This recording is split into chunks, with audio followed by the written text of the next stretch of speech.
মিরাজের এটা যে পরিবর্তন হবে ইট ওয়াজ মানে ইনএভিটেবল অনেকটা মানে এটা মনে করা হচ্ছিল যে তিনি চেঞ্জ হবেন। মিরাজের performance was not up to the mark. ODI দলের ক্যাপ্টেন, তার লাস্ট ওডিআই 50 ধরেন, আরও সেই আফগানিস্তানের সঙ্গে এরপর প্রায় 15-16 ইনিংস হয়ে গেছে, তিনি খুব একটা ইম্প্যাক্ট ফেলতে পারছেন না ব্যাটে। বল হাতে তিনি পারফরমেন্স করছেন, বাট সেটাও খুব এক্সট্রাঅর্ডিনারি কিছু করছেন না। তিনি যা করেন বরাবর সেটাই করছেন। কিন্তু দেখেন অধিনায়ক হিসেবে তো মিরাজের সাফল্যটা যদি বিবেচনা করি, 24টা ম্যাচ সম্ভবত তার অধীনে বাংলাদেশ খেলেছে, সেই জায়গাটাতে পাকিস্তানের বিপক্ষে সিরিজ জয়, বেশ কয়েকটা সিরিজ জয়, সেই জায়গাটায় মিরাজ কনসিডারেশন পেতে পারতো কিনা?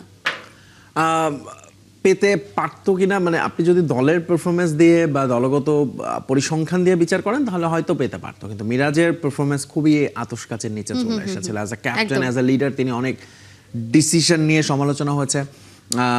একই সাথে ধরুন তার নিজের ব্যাটিং বোলিং পারফরমেন্স তো আছেই, এবং সবকিছু মিলে আমার মনে হয় যেটা যে তামিম ইকবাল নিজে একটা সময় একটা লম্বা সময়ের প্ল্যান চেয়েছিলেন 2023 বিশ্বকাপ ঘিরে, সেটা তিনি শেষ পর্যন্ত পাননি বা করতে পারেননি।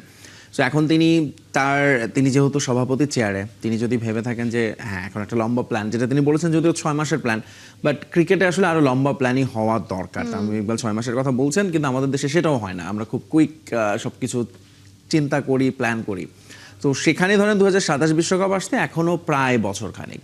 তো সেই জায়গাটায় আমার মনে হয় যে লিটন কুমার দাসকে ওইটুকু এবং কোচিং প্যানেলকেও ব্যাপারেও তিনি আসলে যেভাবে যে মেসেজটা দিয়েছেন যে 6 মাসের প্ল্যান, তার মানে হচ্ছে যে তারা অবশ্যই একটু প্রেশারে থাকবে, but at the same time নিশ্চিতভাবেই পারফর্ম করতে চাইবে।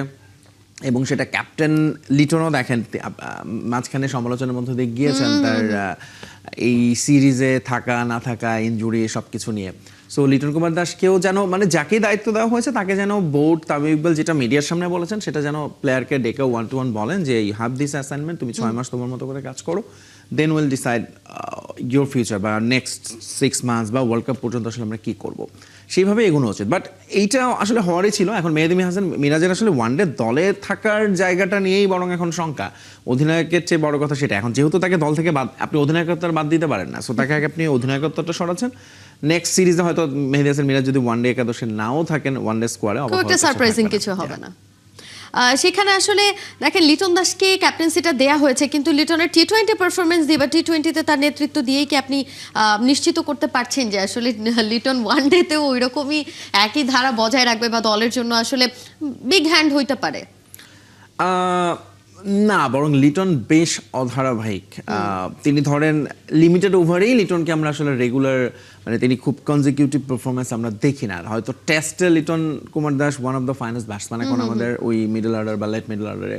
ওয়ানডে এবং টি-20তে লিটন কুমার দাস খুবই অধারাবাহিক, এটা বলতেই হবে। সো সেই জায়গাটাই ক্যাপ্টেন হিসেবে হয়তো বা লিটন কুমার দাসের আমরা অবশ্যই রিসেন্টলি দেখেছি যে তার মধ্যে কিছু লিডারশিপ কোয়ালিটি তো আছে অবভিয়াসলি। সো ওয়ানডে ক্যাপ্টেন হিসেবে উইকেটের পেছন থেকে তিনি হয়তো দলকে আরেকটু বেটার পরিচালনা করতে পারবেন, এবং সেই সাথে নিজের পারফরমেন্সটারও তিনি উন্নতি তো চাইবেন। বিকজ একটা কথা ক্রিকেটে খুবই সবসময় বলা হয় captain leads from the front, এবং সেই জায়গাটায় মেহেদী হাসান মিরাজ যদি ব্যর্থ হয়ে থাকেন, সো লিটন কুমার দাস জানেন যে তার মানে যে এখানে ব্যর্থ হওয়ার সুযোগ নেই আসলে। এবং বিশ্বকাপের আগে বাংলাদেশের আসলে স্বার্থেই লিটন কুমার দাসের পারফর্ম করাটা জরুরি। সেটা আপনি যদি বলেন যে টি-20 পারফরমেন্স দিয়ে তো আসলে আর ওয়ানডে হবে না অবভিয়াসলি, কিন্তু সেই জায়গাটাই আমার মনে হয় যে বাংলাদেশ প্রথমত ন্যাশনাল টিমের বাইরেও যদি এখানে এখন লিস্টে ক্রিকেটগুলোতে আমাদের ক্রিকেটারদের রেগুলার খেলানো যায়, সেইটা বরং আমার মনে হয় যে বেটার ইম্প্যাক্ট ফেলতে পারে ক্রিকেটারদের জন্য। 2027 বিশ্বকাপ নিয়ে টার্গেট করে এই ধরনের একটা রদবদল আমরা দেখলাম, কিন্তু 27 বিশ্বকাপের আগে আপনি যেটা বলছিলেন যে ডোমেস্টিক ক্রিকেটের কর্মযজ্ঞ আরও বাড়ানো যেতে পারে, সেই জায়গাটাতে এবারে একটু অস্ট্রেলিয়া সিরিজে যদি আসে, অস্ট্রেলিয়া সিরিজের দলটা যেভাবে ঘোষণা করা হয়েছে সেখানে আমার মনে হয়েছে যে লিটারেলি হাতড়ে প্লেয়ার খুঁজে বের করা হচ্ছে। সেই জায়গাটাতে যদি ডোমেস্টিক ক্রিকেটে জোর না দেওয়া হয়, তাহলে পরবর্তী সিরিজ কিংবা ওয়ানডে ওয়ার্ল্ড কাপের আগে দলের আসলে এই যে ইনজুরি কনসার্ন, এইসব কনসার্নের জন্য প্লেয়ার খুঁজে পাওয়াটা তো অনেক কঠিন একটা ব্যাপার। নিশ্চয়ই দেখেন মডার্ন ক্রিকেটে অলমোস্ট প্রত্যেকটা ন্যাশনাল টিমের একটা করে সেকেন্ড টায়ার দল থাকে, সো যারা almost ready for the national team, যে মানে প্রপার ব্যাকআপ বলা হয়, কিন্তু বাংলাদেশ টিমে